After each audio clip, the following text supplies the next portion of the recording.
Hi, this is Atmir with the midweek edition of the US Chartbreakers. It is Wednesday, the 23rd of November. Starting off with the S&P, which is still consolidating after that unfilled gap to the upside the other week. We've got a rising trend line in the RSI window, so it's a bullish divergence situation after that lower October low, and basically support over the past week to 10 days coming in at or well above the top of that gap from the other week, the other Thursday. That was around 38.60, 38.70, and support there since well above that number. Looking for a break to the upside now towards the 200-day moving average. That's now around 40.60, and then maybe up towards the old gap from the beginning of September at 40.80. So the view at the moment above 3,900, looking for 40.80 on the S&P, and looking for hopefully quite a strong move for the end of the year.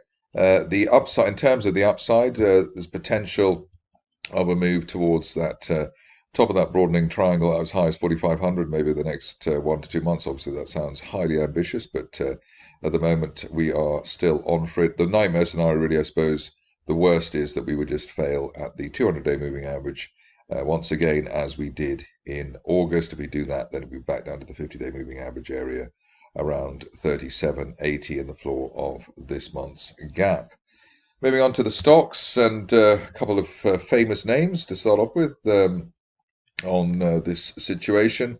America, well, not this, maybe not American Eagle, but here we've got a stock which has gapped up through the 200-day moving average. We had a sort of a breakdown, an island top there, and then recovered from that, which is actually a pretty strong signal.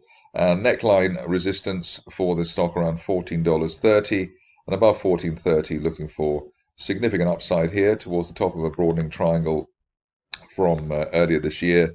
That's March resistance line at $20.80. So above the $14 zone, looking for 20.80 over the next 1 to 2 months, or hopefully a bit sooner.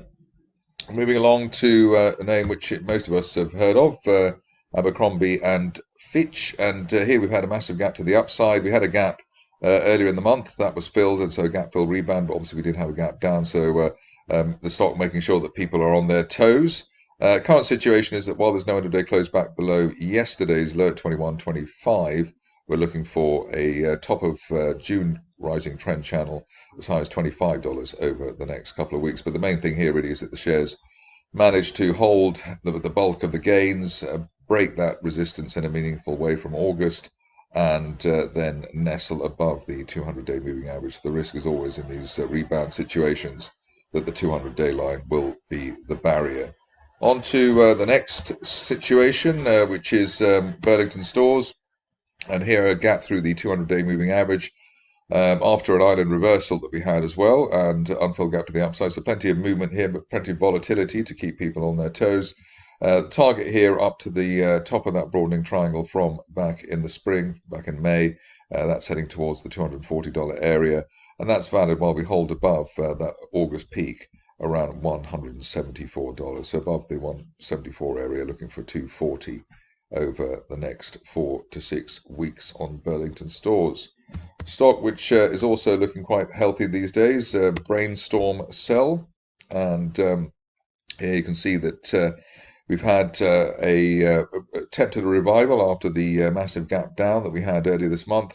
What we're looking for here is an end-of-day close above the recent high, so that high there around 198, in fact at $198, end-of-day close above that, and we could then at least rally back towards former July support at 250 over the following 4 to 6 weeks. So interesting situation there. Stop loss difficult, but probably at this stage back below 175, half of yesterday's range roughly, would be the place to go. On to one of the more followed stocks of the moment, and that's Cosmos. Here we've had a break through the 50-day moving average, this very strong candle yesterday, opening at the low, closing at the high, basically. Looking to have an end-of-day close above the old September gap around $38, and for that then to lead the shares up to $60, which is the top of a broadening August triangle. This stage, any sustained price action back below the 50-day moving average, really killing the idea of recovery. But we've already had the gap close buy signal and that was basically a couple of weeks ago, actually on the 14th of November. We came back a little from that, but that was the signal that turned this around. We've also got bullish divergence as well, so looking for a decent move there on Cosmos. Stock which I looked at a few days ago is back now, Draganfly. A nice progression there after the initial target there at $86, gone through the 200-day moving average at 109, and looking for 130 over the next couple of weeks perhaps, which is the top of that broadening triangle from June. So quite a decent move there on Draganfly. It started off with a bear trap gap reversal, and the signal there pretty strong and pretty decent. Another stock which I looked at a few days ago as well is Foxo Technologies. Here trying to make some progress with the bullish divergence there backing it, and a break of that September resistance line. The area to look at now is basically that the shares will hold above the 0.55 zone and then head up towards the top of that triangle from the end of September as high as $1.90 over the next 1 to 2 months, or perhaps even sooner. This looks like it's a coiled spring, hopefully, for the bulls over the near term. The next stock is one that really stood out for me over the last last week or so. We had that island top there and a gap close buy signal for yesterday's session.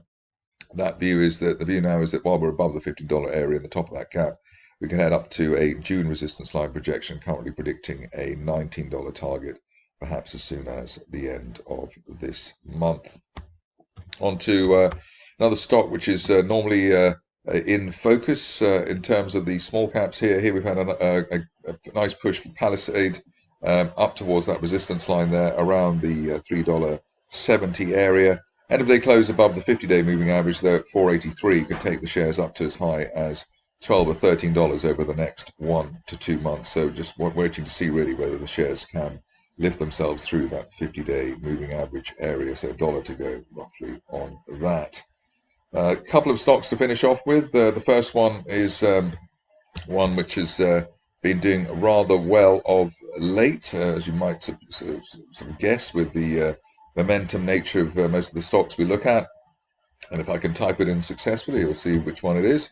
Polestar. Here we've got a nice break through the old support there from September. That was around $6.25, and above that looking for initially the 200-day moving average at $9, and then up to the top of a broadening triangle from June as high as $12, ideally by the end of next month. Great unfilled gap to the upside through the 50-day moving average, and one would expect the shares to build on that very strong momentum. Last stock of the day is Sangoma, and here we've had a bear trap reversal, very strong candle yesterday.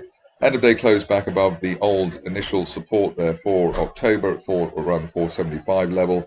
Looking for at least $6 over the next few sessions, which is the late October resistance. That's it for me today. More updates later in the week.